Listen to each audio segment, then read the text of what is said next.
The crash didn't come with a scream or a blaze. It came with silence. One moment Nathan Caldwell was cruising along a winding stretch of highway framed by tall, indifferent pines, his Tesla humming smoothly beneath him, its autonomous system handling most of the drive. He was reviewing a pitch deck on his phone, a habit he'd promised his assistant he'd stop but hadn't. The next, the car jerked sharply to the left, skidding across a patch of black ice hidden under shadows. The tires shrieked as the vehicle spun, the world outside a smear of trees and sky. Then it struck something, metal, maybe rock, hard enough to throw his phone across the dashboard and slam his chest into the seatbelt. When the silence returned, it was colder, still. There was no reception, no working signal, and worse, no movement in his right arm, which hung uselessly at his side. Nathan didn't scream. CEOs don't scream, he thought absurdly. They assess, they adapt, they survive. He was a man used to boardrooms, investor calls, data projections. Not pine needles stuck in his collar or the sharp scent of sap and winter air rushing through a cracked windshield. He tasted blood. A gash on his temple was dripping into his right eye, blurring everything. The airbags had deployed, useless now, and the battery system had powered down entirely. Dead silent. He tried to open the driver's side door. Jammed. The right one, too. Pain shot up his arm like lightning. He swore, resting his forehead against the wheel. Breathing was harder than it should have been. After several minutes of fumbling with the emergency hatch, he kicked his way out through the rear passenger side, boots crunching onto packed snow. His tailored wool coat did little against the sudden bite of wind. The trees stood like sentinels, unmoved. Nathan staggered up the embankment, one step at a time, slipping more than once. The forest swallowed sound. There was no traffic, no light, just the ticking of a million unread Slack messages somewhere in a world that had no idea he was no longer in it. Eventually, the outline of a building materialized in the distance. A faded blue sign swung above it, creaking. Maple Run Diner. Yellow light spilled onto the snow from inside, warm and jarringly out of place. It looked like a memory rather than a real place. Like it belonged in an old postcard from before people had apps for everything. He pushed through the door and nearly collapsed against it. The bell overhead jingled. The woman behind the counter had her back to him. She wore a navy flannel shirt, her dark hair piled into a loose bun, and she was pouring coffee into a thermos with slow, practiced movements. When she turned, her expression shifted fast, from passive to sharply focused. "Oh my God," she said, coming around the counter. "You're bleeding." "I had a situation," Nathan said, trying to sound even. "Car crash, somewhere back there." Her arms were already under his, guiding him gently to a booth near the back where the light was dimmer. He could barely register her touch, only that it was warm and didn't hesitate. He noticed her name tag just before he blacked out. June. He woke to the sound of water dripping and the feeling of his coat being peeled back. The booth was too short for him to lie down fully, but someone had laid a wool blanket over him. His head was throbbing. So was his shoulder. His shirt had been unbuttoned halfway, and a cool, damp rag dabbed lightly at his temple. "Don't move too fast," June said softly, kneeling beside him. "You've got a nasty cut and maybe a fractured shoulder. I called the sheriff, but up here that can take a while. Radio's out." "Phone?" he asked. She held it up. 0 bars, landline's dead too. Storm last night took down a bunch of lines. He blinked at the ceiling. "Is this the 1980s? A smile tugged briefly at the corner of her mouth. "Feels like it sometimes." Nathan was quiet, then he said, "Thank you." She nodded, rising to her feet. "Stay awake, I'm making you tea." He wanted to argue, say he didn't drink tea, that he had emails, calls, but none of that mattered here. Not under the humming fluorescent lights of a roadside diner he'd never intended to find, with a stranger watching over him like he was something more than a name on a company masthead. He drifted in and out of sleep, and each time the only constant was her presence. A soft voice asking if he was in pain, the clink of mugs, the faint scent of biscuits warming in the oven. When he finally woke to clearer light, he saw more of the place. A jukebox sat in the corner, its lights dead but its presence nostalgic. Photographs lined the walls, black and white snapshots of a town that had either forgotten time or been forgotten by it. June moved behind the counter like she owned it, though there were no customers, no other employees, just her and him. He tried to sit up, his shoulder screamed. I wouldn't do that, she said, walking over with a steaming mug. Here. Thanks, he took it in his left hand. The tea was strong, not sweet, but grounding. So where exactly am I? Middle of nowhere. Closest town's 5 miles south, if you want to call it a town. Of course it is, he exhaled slowly. My name's Nathan Caldwell. June looked at him steadily. Yeah, I figured. He paused. You know me. You're on business covers, some tech thing, right? Caldwell Strategies, I'm the founder. She didn't react the way people usually did. No sudden deference, no spark of excitement or ambition. Right, she said, CEO crashes Tesla, gets saved by Waitress, kind of a Hallmark setup. He chuckled despite the pain. You going to ask for a selfie? I'm going to ask if you want breakfast. He stared at her, trying to read past the sarcasm, but her eyes, green, grounded, unreadable, gave away nothing. Yeah, he said after a moment, I think I do. She walked off without another word, and Nathan let his gaze settle on the window behind her. Snow had started to fall again, light, slow flakes like the sky was trying not to disturb the silence too much. He sipped his tea, each breath sinking a little deeper into his chest. And for the first time in years, he wasn't in control. And for the first time, that didn't feel like failure. It felt like the beginning of something he didn't yet understand. But she did, somehow she did. The smell of butter and thyme drifted across the diner, and Nathan realized he hadn't eaten in nearly a day. His stomach made a low, reluctant sound of protest, as if unsure whether it was allowed to need something as basic as food right now. June returned with a plate balanced in one hand, a ceramic mug in the other. Eggs, toast, something that looked like a sweet potato hash, and 2 strips of thick-cut bacon. The kind you don't find in any place with a name that ends in and co. I wasn't sure what you eat, she said, setting it in front of him. You look like the green juice and protein bar type. Nathan looked at the food. I used to be. That wasn't entirely true. He still was. But the scent alone stirred something older, something he hadn't felt since before success was measured by quarterly reports or press mentions. June didn't sit across from him. She slid back behind the counter and started rinsing a pot in the sink like this was any other morning. As if a bloodied man in a $1,800 coat wasn't currently bleeding all over her life. Nathan ate in slow, careful bites, the warmth of the food easing the raw tension in his body. His right shoulder throbbed constantly, and the cut on his head pulsed in rhythm with his heartbeat. He needed to get to a hospital, but the storm had rolled in thick, and outside the snow wasn't just falling, it was settling, layering itself across the landscape like it had every right to stay a while. You live here? He asked finally, voice quieter now. June glanced over, above the diner. Alone? She raised an eyebrow. That your business? No, he said, mildly chastened. I just meant it's remote. She shrugged. Remote's only a problem when you're trying to escape something. Most folks come here because they're done running. He nodded slowly, not responding. She dried her hands and came over with a fresh bandage. I need to look at your shoulder again. You're swelling pretty badly. You a nurse too? Used to be, she said, unwrapping the blanket from his torso and rolling up his sleeve gently. Left the job a few years ago. Why? She gave him a look that said, don't push your luck. He didn't. The silence between them was a different kind now, more aware, more present. He studied her hands, steady, clean nails, skin a little chapped from winter air. There was a silver ring on her thumb and a fading burn scar near her wrist. She adjusted the sling she'd fashioned from an old dish towel. Her touch was gentle but practiced. You're good at this, he said. June didn't look up. People break, I fix what I can. You always this blunt. Only with people who look like they're used to everyone lying to them. That made him laugh, a low, surprised sound that turned into a wince. She stepped back. I put some blankets in the booth. You're not going anywhere until the snow clears.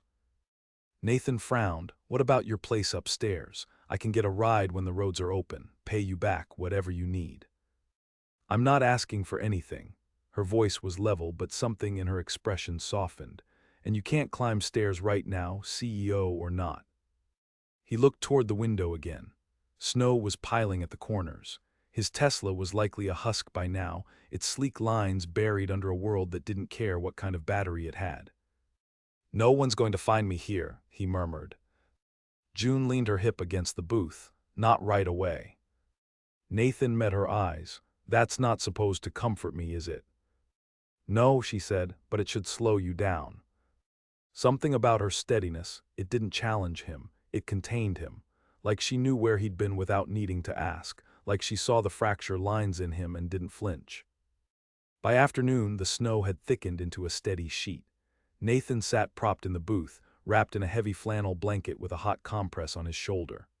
June moved around the diner in quiet rhythms, refilling the coffee machine, slicing lemons, changing the battery-powered radio station that crackled with static and mountain folk songs. He watched her not in the way people watch beautiful things, but the way they study something they don't yet understand. She wasn't like anyone he knew in the city. There was no angle with her, no agenda. She offered help without branding it charity and withheld details without making it secrecy. "What's your story?" he asked after a long pause. She glanced at him from the bar stool where she was sorting bills into a register. "I already told you, used to be a nurse, bought the diner from an old couple who retired, fixed the roof myself, learned how to make pancakes that don't taste like cardboard, that's it." "That's not it." June exhaled. "No, but that's what you get." He smiled faintly. "Fair enough." Night fell early. Nathan dozed, woke, then dozed again. At some point, June brought over soup. No questions, no words, just a steaming bowl placed beside him with a spoon tucked into a folded napkin. He ate most of it, eyes half-lidded, watching the window's fog. "Do you ever get customers?" he asked. "Truckers, sometimes. People who take the back way to the ski lodge, not many lately." "You like it this quiet." "I like it honest." He looked at her for a long moment. "What does that mean?" June met his gaze. "It means nothing pretends to be something it's not out here. That includes people." Nathan thought about that. The way his company pretended to care about sustainability but built software for hedge funds. The way he pretended to care about school pickups but never made them. The way his apartment had everything but warmth. He shifted, his shoulder catching again. "Can I ask something else?" June hesitated, then nodded.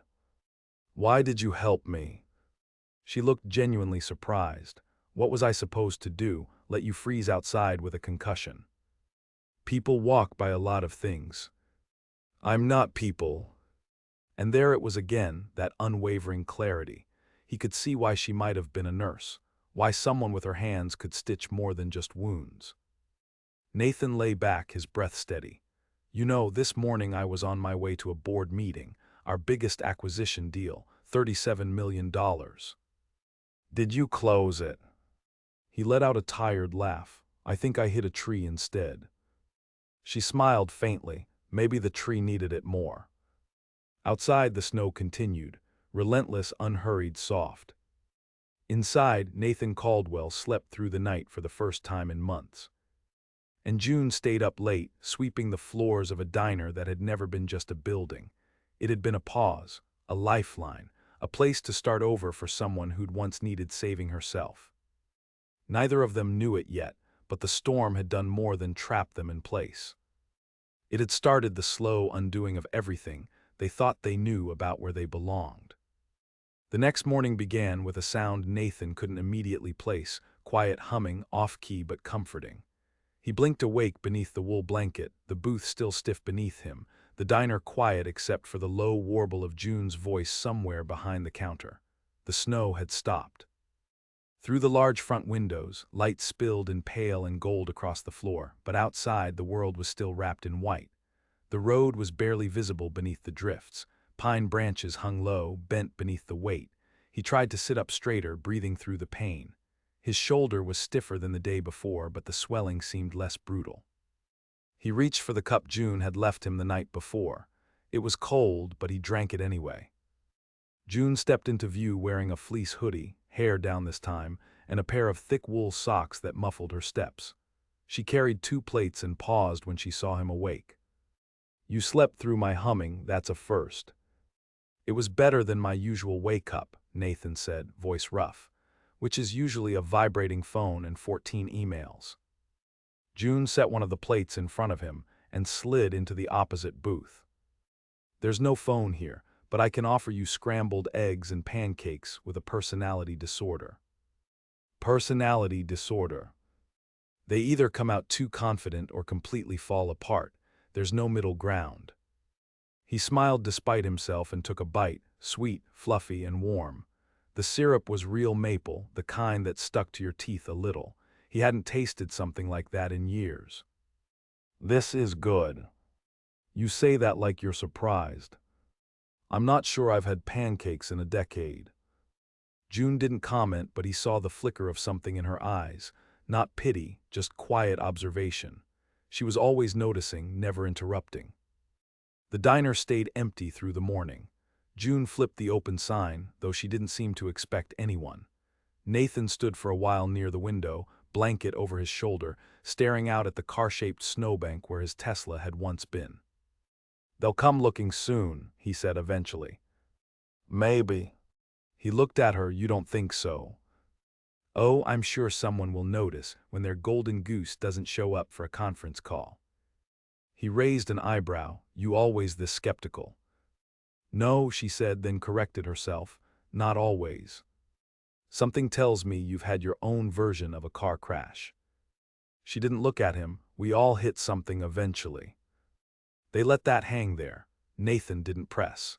He'd learned already that June didn't reveal things because someone wanted to know.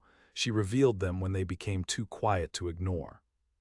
By noon, the sound of tires crunching on the distant highway pulled them both toward the front of the diner. A pickup truck with rust on the fenders rumbled past without slowing, a dusting of snow curling off its roof. Nathan's shoulder ached with every shift. "I should be at a hospital." "You will be, but you're stable, and I already called for help again this morning. When the lines came back, I radioed in. Sheriff knows you're here." "What happens while I wait?" "You heal." He looked at her for a long moment. "That simple." June gave a one-shoulder shrug. "Nothing about it is simple, but it doesn't need to be fast." They played cards after lunch. Rummy, then gin. She beat him both times, and not subtly. She didn't gloat, but she didn't pretend to be bad at it either. He got the feeling she didn't fake much of anything. "You're different from the people I usually meet," he said. "Because I live above a diner." "No, because you don't want anything from me." June leaned back in her chair. "People aren't currency, Nathan." "In my world, they are." "Then maybe your world's broken."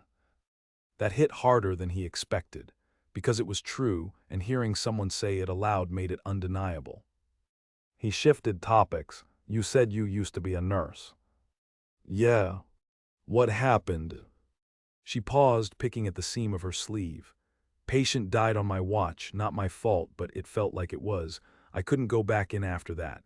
Couldn't stand the beeping, the smell of disinfectant. Couldn't trust my hands." He was quiet for a beat. "I'm sorry." June gave a small nod.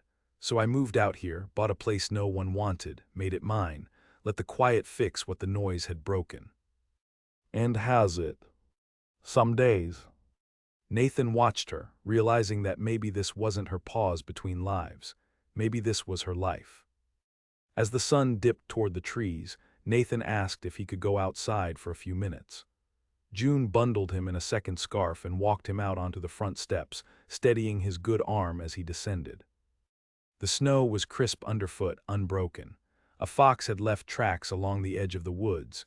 The wind was light, the cold bracing but clean. He stood there in silence, breathing it in. "You used to like silence," she said quietly. "I forgot how to. It remembers you." They stayed out for a while, not saying anything more. Just two people standing in a snowfall that neither of them had planned for, beneath trees older than memory. That night Nathan helped wash the dishes. June protested, but he insisted, working awkwardly with one hand while she handed him towels. They didn't talk about the city. They didn't talk about money or companies or past mistakes. They talked about dogs they'd had as kids, favorite smells, the best ways to make grilled cheese. It was nothing, but it was everything. When he lay down that night, the booth felt less stiff, or maybe he just felt more willing to rest in it. He stared up at the ceiling and thought about how many nights he'd spent in hotel suites that cost more than this whole building, unable to sleep. He thought about his son, Caleb, and the last time he'd seen him, 3 weeks ago, a rushed drop-off with a distracted promise to make it up to him. He thought about how none of the things he'd prioritized were here, and yet somehow he felt more human in this place than he had in years. Tomorrow the roads might open. Tomorrow someone would come. But tonight he let the snow muffle the world and trusted that someone like June had kept him breathing long enough to remember what it meant to be alive. The sheriff arrived just after dawn. His truck pulled up slow, headlights slicing through the mist still clinging to the trees. June was already at the griddle when Nathan stirred, the smell of melted butter and browning batter drifting into his sleep. By the time he sat up, jacket half draped over his shoulders and hair matted to one side, June was pouring 2 mugs of coffee, one black and one with a splash of cream. "He's here," she said, not quite looking at him. Nathan stood carefully, each movement stiff with healing but less sharp now. The pain had dulled into something manageable, a soreness that reminded him he hadn't shattered completely. Sheriff Hardy stepped inside, bringing a gust of cold with him. Late 50s, gray at the temples, a cautious step that came from too many icy mornings and not enough backup. "You Caldwell?" he asked. Nathan nodded. "That's me. I saw the car on the way in, or what's left of it. You're lucky you crawled out. Battery didn't catch fire, but you must have hit that culvert at a hell of an angle." "I didn't do the math," Nathan said dryly. The sheriff gave a short chuckle, then looked at June. "You took him in." She nodded once. "He couldn't move. I patched him up, kept him warm." Hardy rubbed his jaw. "Figures. Nobody else out here would have answered the door." Nathan couldn't tell if that was praise or criticism. "I'll radio into town," the sheriff continued.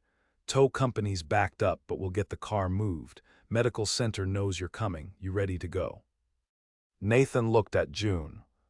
She was tying her apron again, back turned to him, as if she hadn't just become the reason he was standing. He hesitated. "Can you give me 10 minutes?" Hardy nodded, stepped outside to give them space. Nathan walked slowly to the counter, fingers trailing the edge. "So that's it." June didn't turn. "You said yourself someone would come." "I didn't think I'd want them to wait." Now she looked at him, arms folded lightly, not defensive but reserved. There was distance in her gaze that hadn't been there the day before. "You've got a life to get back to," she said, "a real one." "I'm starting to question what real means."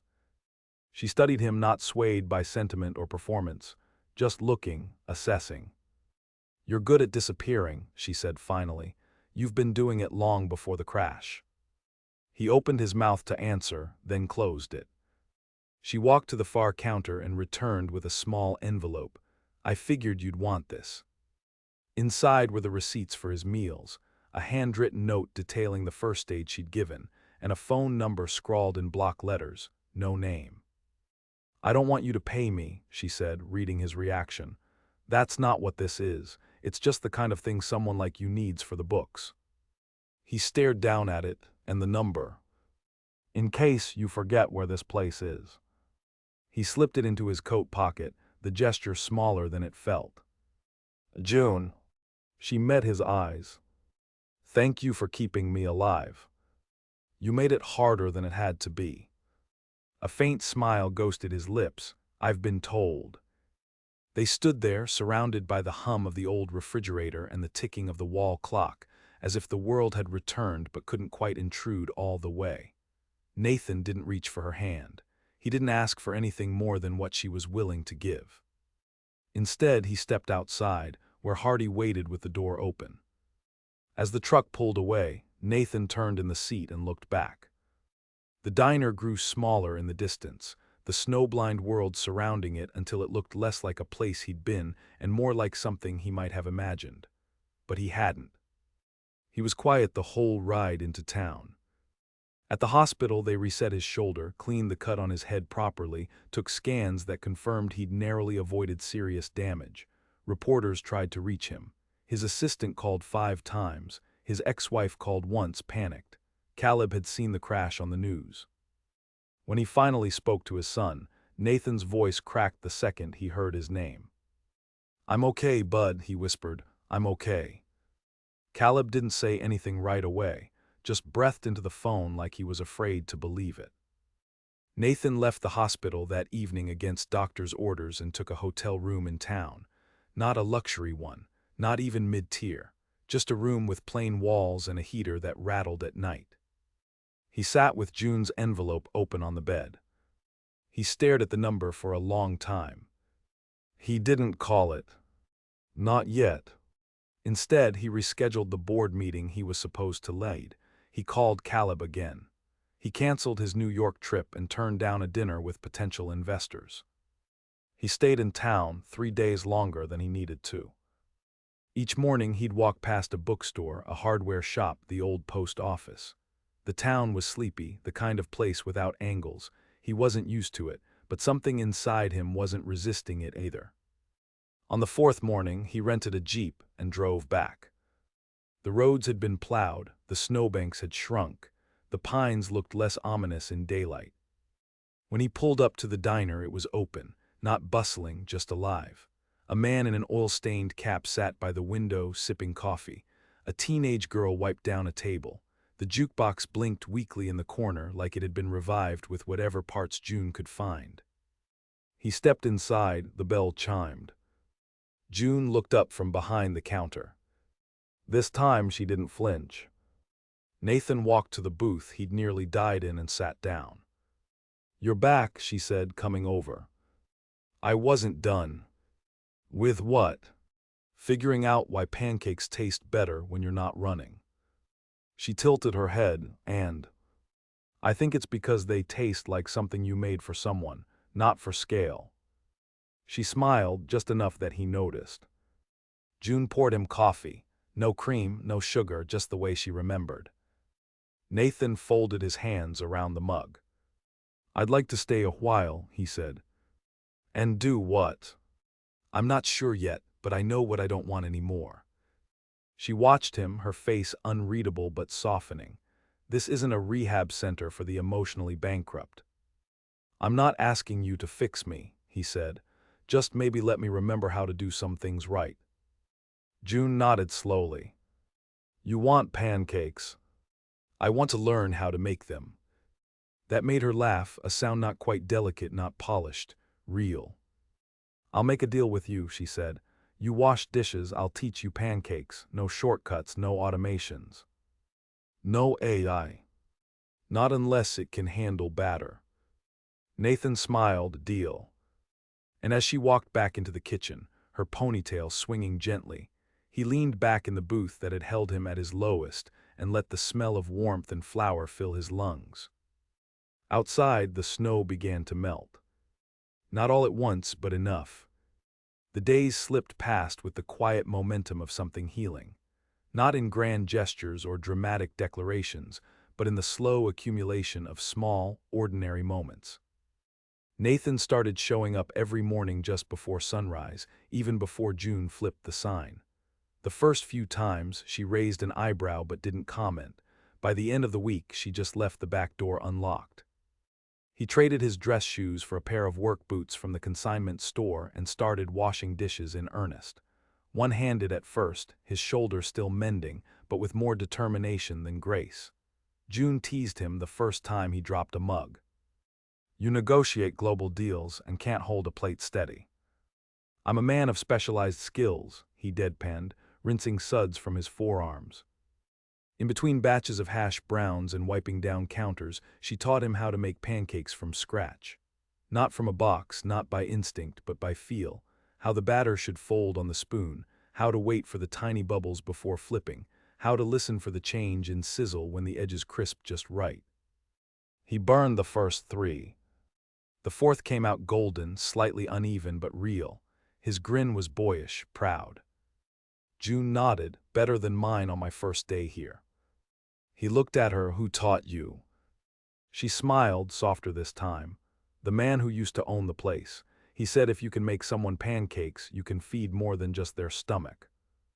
That stayed with Nathan longer than it should have. He stopped checking his phone obsessively, turned it off when he walked through the door. Some days he forgot it entirely. The board had managed fine without him. The company hadn't collapsed, and when it came time to decide if he was going back, he realized the decision had already been made. Caleb came up the following weekend. Nathan picked him up from the small regional airport, the boy sleep-rumpled and wide-eyed, skeptical of the snow but excited about the Jeep. At 10 years old, Caleb was a blend of curiosity and guarded distance, too many missed visits, too many rain checks. They stayed in a cabin on the edge of town. At night, they made fires and ate grilled cheese sandwiches Nathan now cooked without burning. They went sledding, explored frozen trails, drank hot chocolate with whipped cream that Caleb insisted needed marshmallows too. On the third morning, they walked into the diner together. Caleb stood just inside the doorway, taking it all in. The red vinyl booths, the smell of cinnamon, the jukebox blinking in the corner.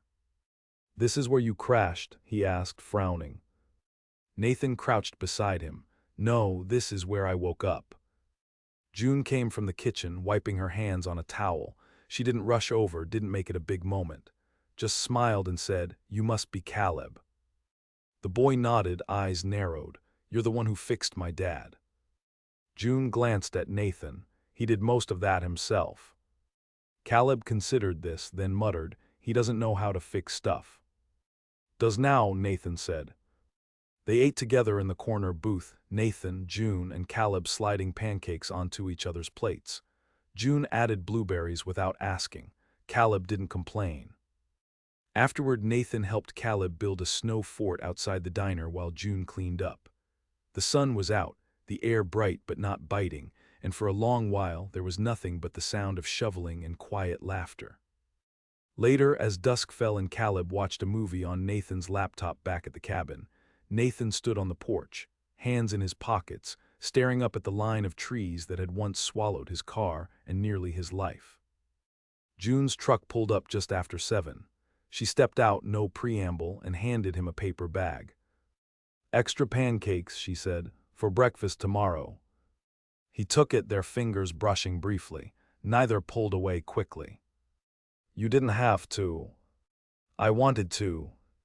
They stood in silence for a while. The only light came from the cabin window and the moon, fat and low over the trees. "I'm not going back," he said finally. She didn't answer right away. "I'm going to step away from the company," he continued. "We've been running so fast I forgot what we were even chasing. I think I need to do something else, something slower." "And pancakes are your calling now?" she asked, but gently. "No, not just pancakes," he looked at her, "but something that makes people stop and sit, something that's real." June studied him. "You're not staying for me, are you?" "No," he said, honest and steady, "but I might be staying because of you." She looked at him for a long time. And then, instead of replying, she stepped forward and rested her forehead against his chest, just briefly. It wasn't romantic, not quite, not yet. It was trust, fragile and deliberate. He wrapped his good arm around her shoulders and exhaled. The next morning, he and Caleb ate the pancakes in silence, snow thawing outside the window, the syrup pooled thick at the edges of the plate. They had a long talk about school and schedules and how Nathan would visit twice a month every month, not as a promise, as a plan. After the weekend, Nathan found a small rental house outside town. Modest, old stone fireplace, room for a kid's bed, a patch of land out back with a view of the tree line. He didn't rush into anything. Not with the house, not with June. Some nights they'd sit on the back steps of the diner, just the two of them, passing a thermos of tea between them. They talked about nothing and everything. She didn't ask what he'd lost. He didn't ask what she was still grieving. They both knew the answers wouldn't come all at once. But that was the thing about healing. It didn't arrive, it unfolded. Like the steam from a cup of tea, like batter spreading on a griddle, like snow melting just enough to see the road underneath. And somewhere between what was broken and what was waiting, they found something that didn't need to be named. It was enough.